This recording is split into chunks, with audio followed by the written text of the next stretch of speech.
Première TV découverte.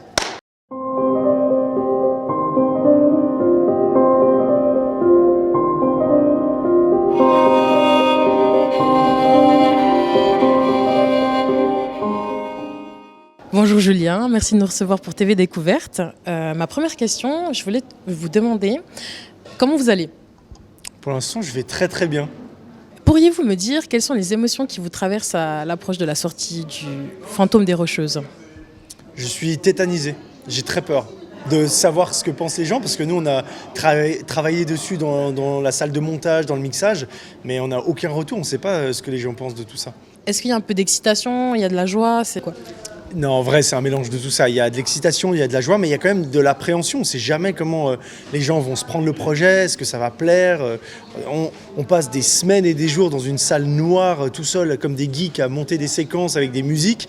On est content du résultat, on voit que c'est bien, mais on ne peut jamais savoir, en fait. C'est un peu ça, YouTube et les projets vidéo. Pourquoi avoir choisi de vous joindre au projet de Neil Villard, le photographe neuchâtelois ? En fait, il a commencé à me parler du projet du Puma. Et au début, j'étais pas motivé parce que je sais ce que ça veut dire. C'est très très compliqué comme animal à observer. Et ensuite, petit à petit, je me suis intéressé. Je me suis dit, bon, pourquoi pas, j'y vais. J'ai été une vingtaine de jours avec lui sur le terrain. Et là, le projet m'a fasciné. La nature, l'ambiance, la quête de cet animal impossible. Et là, je me suis dit, waouh, c'est incroyable. En fait, ça a été beaucoup trop loin. C'est devenu une obsession pour lui. Lui, il était déjà en train de finir son projet de livre. Mais moi, je voulais absolument faire un truc autour de cet animal impossible à voir. Et ça m'a hanté, en fait. En me renseignant un petit peu, j'ai vu qu'il y avait des similitudes avec le lynx. Donc pour le pister, pour avoir un peu des indices, c'était assez compliqué. Vous deviez faire pas mal de kilomètres des fois. Quelles ont été les plus grosses contraintes durant ce tournage ?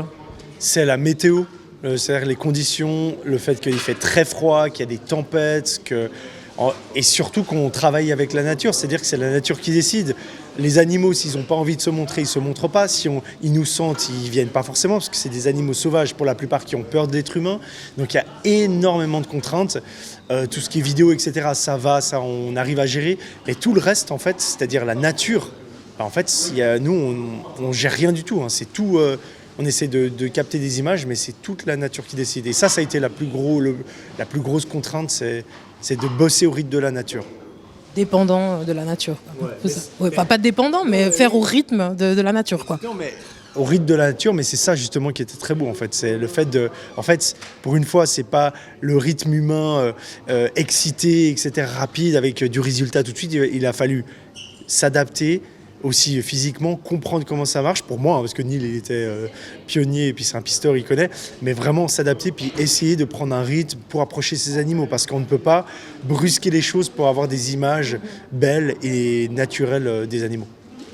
Et dans ce tournage, donc on a parlé un peu des contraintes, est-ce que vous auriez un beau souvenir à nous évoquer ? Waouh, il y en a tellement. Un beau souvenir. Franchement, tout le projet, c'est un beau souvenir, donc c'est très compliqué à répondre à cette question. C'est un peu enfantin, mais moi je suis un grand enfant, donc ça ne me dérange pas de raconter. C'est que pour marcher pendant des heures dans la forêt, Neil, il avait un bâton. Et à un moment donné, il m'a fait un bâton. Il m'a construit un bâton. C'est-à-dire qu'il a pris une branche, il a commencé à prendre un bâton solide. Et j'avais mon bâton comme un gamin, tu vois. Et ça, c'était un beau souvenir. Et tout le voyage, quasiment, j'étais avec mon bâton comme ça et je marchais dans la forêt et tout. Ça, c'est un souvenir incroyable. Parce qu'en fait, on redescend en enfance. T'as vraiment Neil qui me fait mon bâton et tout ça. C'était incroyable, ça. Vous l'avez gardé, le bâton ? Et franchement, c'est dur d'en parler. Non, je l'ai laissé dans un coin. Peut-être que si j'y retourne, il est protégé, on verra. Mais j'ai pas pu parce qu'il était trop grand pour le ramener. Et c'est un grand bâton et tout. Mais ça a été compliqué. L'histoire du bâton. Au revoir, à bientôt. En fait, c'est un petit peu comme dans la scène du film Solo Monde, où il y a Wilson, le ballon, où il s'attache à un objet. Là, l'histoire du bâton, c'était clairement ça. Je me suis vraiment attaché, c'était très bizarre. Et Neil aussi, il en avait un et on s'est attaché. Je comprends le ressenti. Et puis si maintenant on passe à la carrière de YouTube, avec 4,15 millions d'abonnés, comment on gère la célébrité quand on est le grand JD ? Est-ce que c'est facile d'aller faire ses courses à la Migros ? Non, moi ça fait des années que je suis sur YouTube, donc je me suis habitué progressivement à tout ça. Après, je suis pas du tout une star, je suis très normal. Justement, je vais faire mes courses à la Migros, etc. Donc voilà, la célébrité, c'est quelque chose qui m'intéresse pas. Après, je suis content aujourd'hui parce que le projet fait parler, puis il y a des émotions, on montre des choses magnifiques. Mais ouais, je pense que c'est propre à chacun, mais personnellement, je suis plutôt tranquille avec ça et c'est pas non plus. Y a pas en fait, je sens pas la célébrité, quoi. Je suis en Suisse, tranquille dans ma petite Suisse et je vis ma vie. Il y a pas de changement en fait pour moi. Et est-ce que les gens viennent vers vous, vous accoster, ou vraiment on vous voit, il y a des petits regards et on vous laisse tranquille, ou c'est comme au States où on vous saute dessus Je sais pas parce que je voyage avec 4 cartes du corps. Non, c'est pas vrai. Non, non, oui, il y a évidemment de temps en temps des rencontres, des gens qui viennent et ça fait trop plaisir. Souvent, les gens sont plus là pour donner de la positivité, ce genre de choses. Donc, c'est très, très agréable.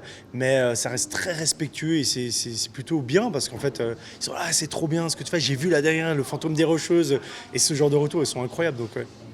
Si on regarde votre chaîne YouTube, au tout début, il y a 16 ans, votre DA, elle était beaucoup plus humoristique avec, par exemple, je cite, Épilation à la cire, Man vs Bill, Les étranges expériences. Qu'est-ce qui a fait qu'on est parti sur quelque chose d'un peu plus sérieux avec la forêt d'Aokigawa, l'île de Poveglia?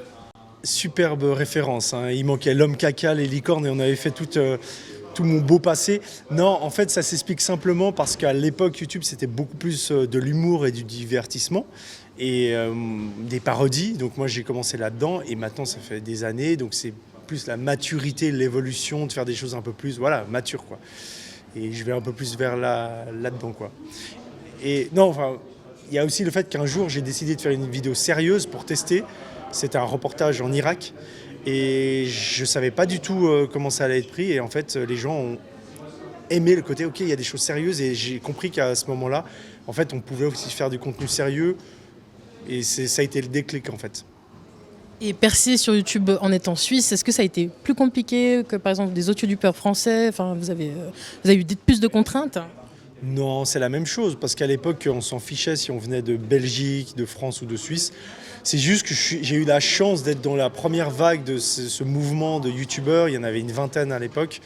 Et non, on s'en fichait un petit peu d'où on venait, en fait. Merci pour le temps accordé, le grand JD. Dernière question, où est-ce que vous voyez dans 5 ans? Avec un bâton, j'espère, en train de marcher dans la forêt. Merci beaucoup, c'est gentil. Merci beaucoup. Merci.